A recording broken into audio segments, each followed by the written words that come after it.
COVID-19 has impacted all of us, but people who are incarcerated are experiencing a dramatic change in their living conditions and safety during this pandemic. Prisons and jails are hotspots of COVID-19 in the United States. The fact is, if you're living in prison during this pandemic, you're at a higher risk of getting COVID-19. Life in prison is group living. You have meals and recreation together and share common areas. You are unable to socially distance on your housing block or in your cell, where you may live in an open dorm. Staying 6 feet apart is often impossible. Dozens of people enter and leave prison every day, increasing the chance that you will come in contact with someone who has been exposed. One of my major concerns is being in the day room. The day room is just a room with bars in it. There's no windows, there's no doors to protect us from people that are coming into the prison. If someone walks into this prison with COVID-19, they will have to walk past us. And if they were to cough or sneeze or anything like that, they would literally be affecting this whole entire room. I feel unsafe because we're in very congested areas. Because of the cell size and the population, the density of the population is a real problem. So we're like basically sitting ducks.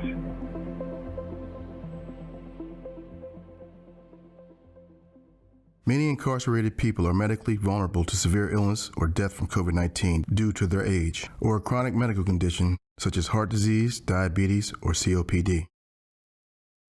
I don't feel safe at all. In fact, I feel like my life is threatened every day. Every day I wake up, I'll be thinking, is this the day? Is this the day that one of these guards is going to bring in the COVID-19 and just pass it on to everybody and, I catch it and get sick, and what's going to happen to me if I do? Being as though I'm an older gentleman and I have pre-existing health care issues such as asthma and high blood pressure. And I don't have no faith in how the DOC will respond to me having serious COVID-19, and I think I would die.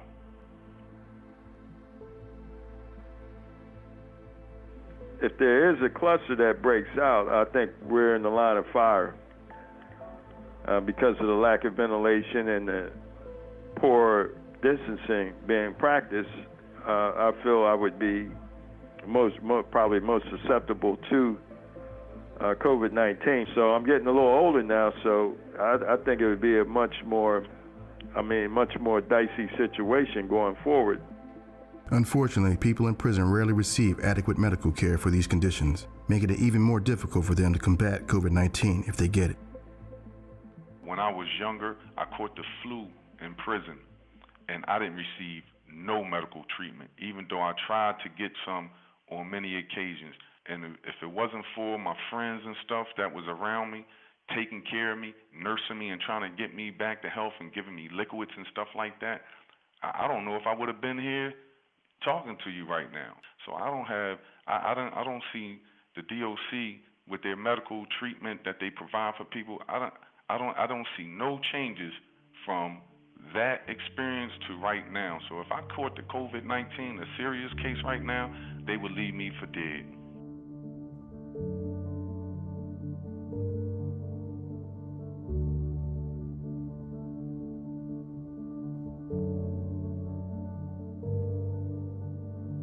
In prison, you have little control of your living environment. You depend on the prison administration and staff to take the correct actions to protect you. However, the responses of prisons and jails to the pandemic varies dramatically. Some prisons have even failed to test individuals for COVID-19 when they have symptoms. As far as the unit itself, the cell doors, there's no barrier on the bars, so anybody that's walking in or off of the unit, there's no real social distancing. Also, the staff, some wear masks, some don't. Some have it around their neck.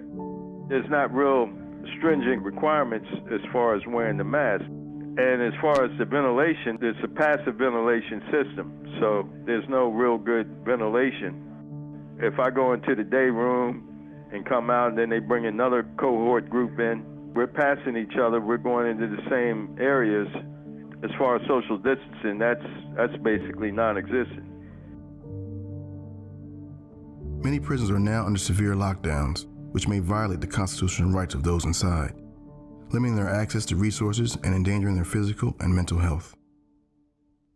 We're isolated at least about 22 to 23 hours a day.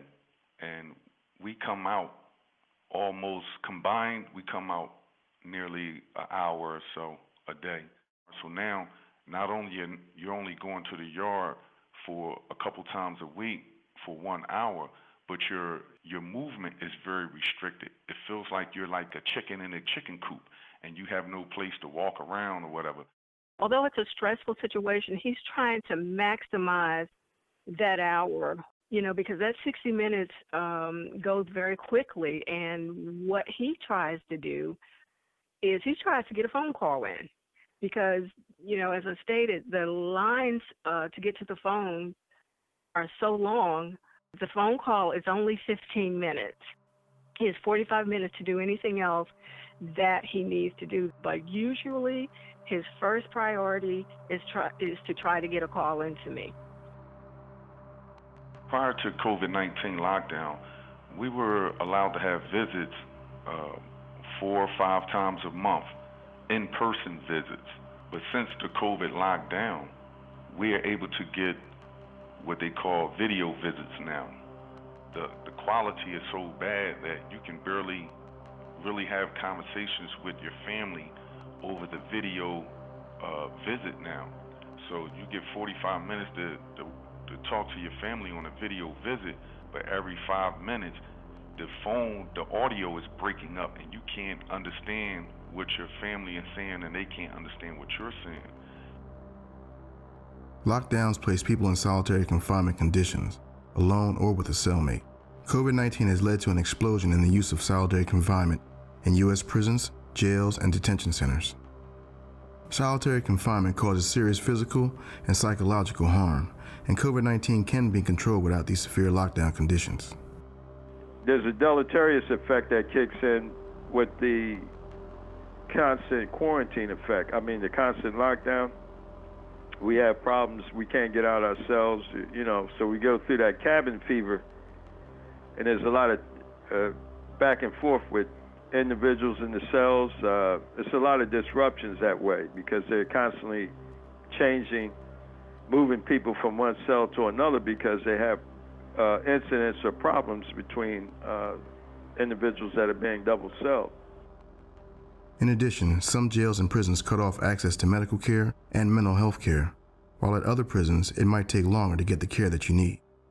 It has been quite the challenge to get medical staff at the facility where he's incarcerated to take his health seriously as it relates to his eyesight.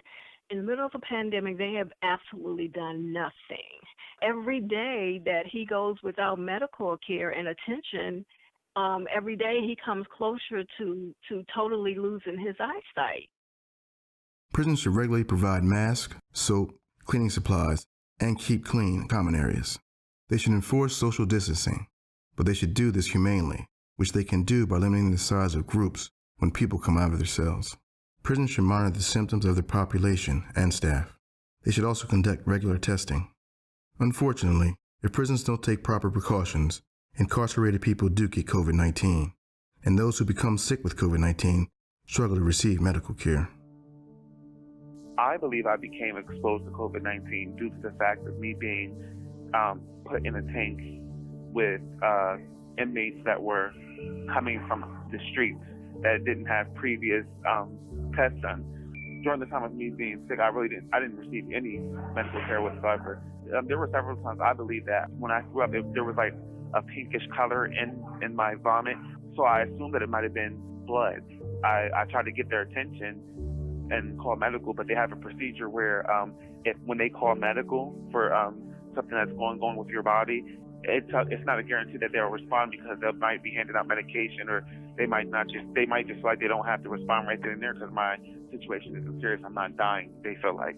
So it was a lot of times where I was neglected, where I tried to get medical attention. When you are in prison, you still have certain constitutional rights: to be free from cruel and unusual punishment, to have safe and humane conditions when incarcerated. These constitutional protections do not vanish even in an emergency situation, such as the Covid-19 pandemic. In many ways, these protections are even more important now that life in prisons is under great restriction. While in prison, your living space should be clean and sanitary. You should also be able to maintain personal hygiene with regular access to showers, clean clothes, and bed linens. You should not be subjected to long periods of time in lockdown, confined to your cell, and you should be allowed some type of regular out-of-cell recreation. You have a right to personal safety and protection from violence, both from other incarcerated people and from prison staff. Even during a pandemic, prisons and jails must continue to provide medical care to those inside. Mental health treatment should also be available, accessible, and confidential. Prisons and jails should not force you to choose between receiving medical care and other services such as recreation time, showers, or phones. Prisons are still required to allow you to practice your religion during this time. During the pandemic, people in prison must be able to access legal services, such as their lawyers, the courts, and the law library at their institution.